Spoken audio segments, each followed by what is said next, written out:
if someday we develop science fiction style longevity technologies which could stop people from aging and allow them to live indefinitely, would the use of these technologies ever be moral in any situations?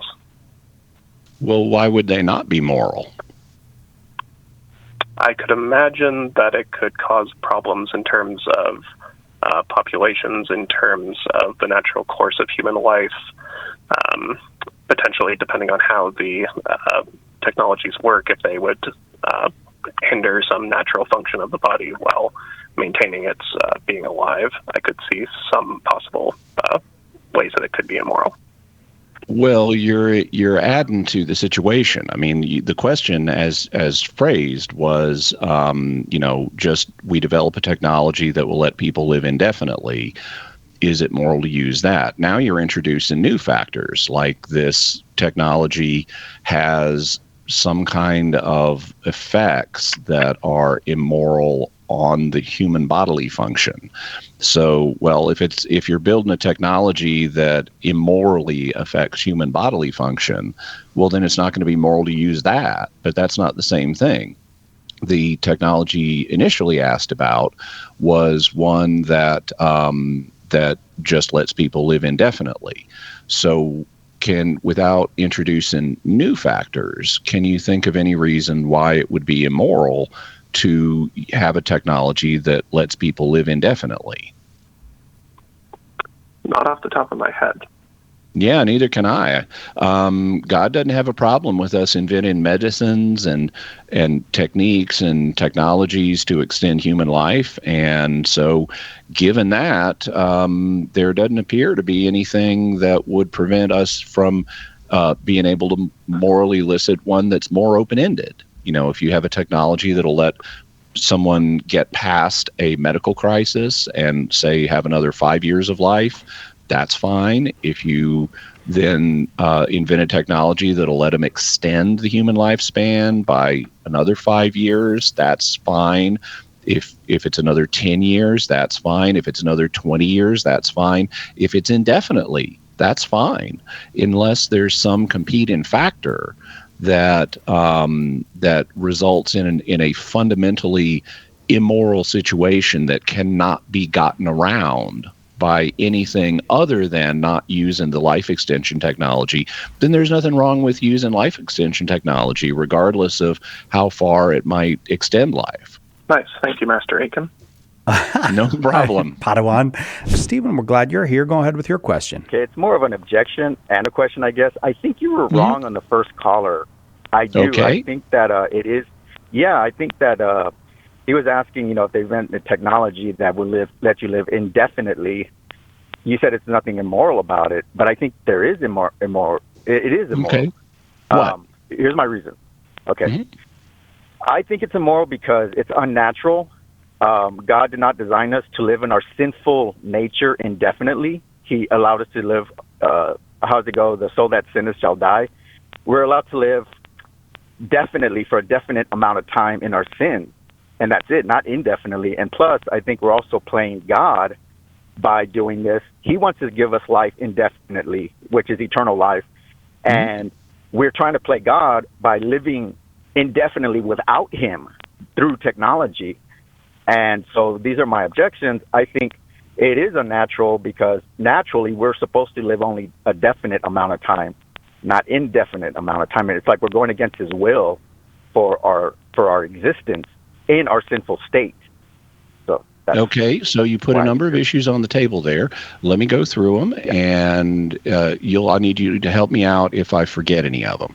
So the first argument that it's unnatural to live forever is something that I would agree with in a specific sense. Any natural system is going to break down over time. That's because the universe is subject to entropy. And this is something that's not new. St. Thomas Aquinas pointed this out, that any natural, he didn't have the term entropy, but he did talk about corruption.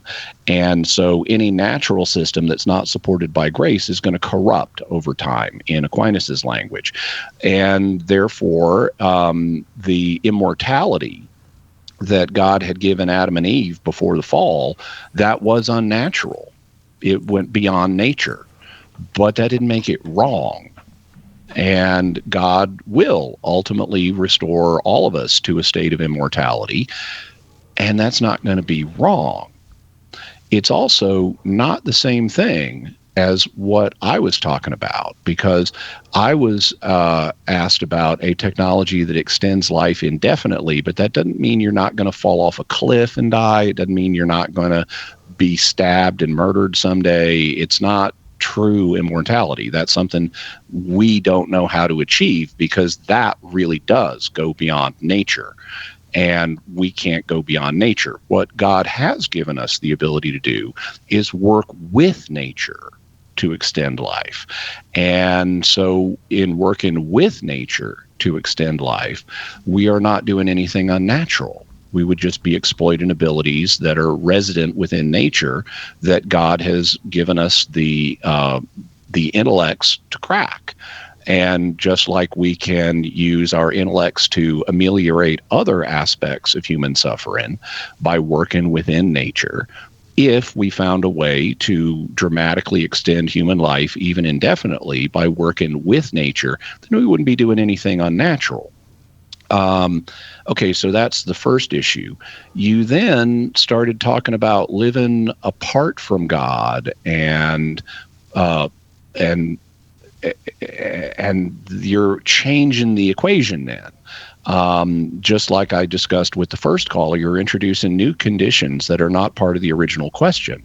I wasn't asked, is it wrong to try to live forever without God? If that was the question I'd been asked, I would have said, of course it is. We all need to live with God.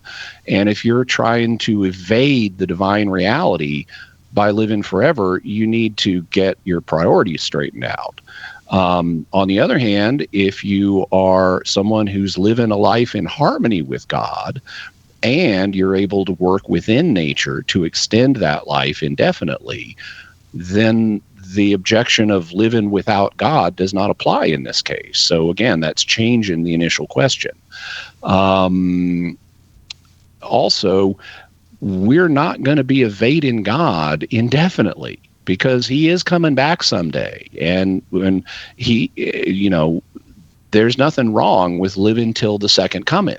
St. Paul even expects it in First Thessalonians 4. He talks about how when Jesus comes back, then we who are alive and remain will be transformed. And he's expecting to live to the second coming himself in his own life, because the length of the church age had not yet been revealed. It later was in the first century. John became aware there would be this lengthy period symbolized by 1,000 years before the end of the world. But some Christians are going to be alive until the second day, and until the second coming. And when that day arrives, everybody's going to get judged. And if you're on team God's friends, then you'll be transformed in a good way. If you're on team not God's friends, things aren't going to go well for you, but you're not going to be evading God either way. All we're talking about doing is extending your life to some unknown length. And if it happens to go up to the second coming, well, then you're just one of those people who live till the second coming. There's nothing wrong with living till the second coming. Did I forget to address any of the points that you brought up, Stephen? No, you addressed them all, I believe. Okay, awesome. Thank you for calling in. Always happy to entertain objections.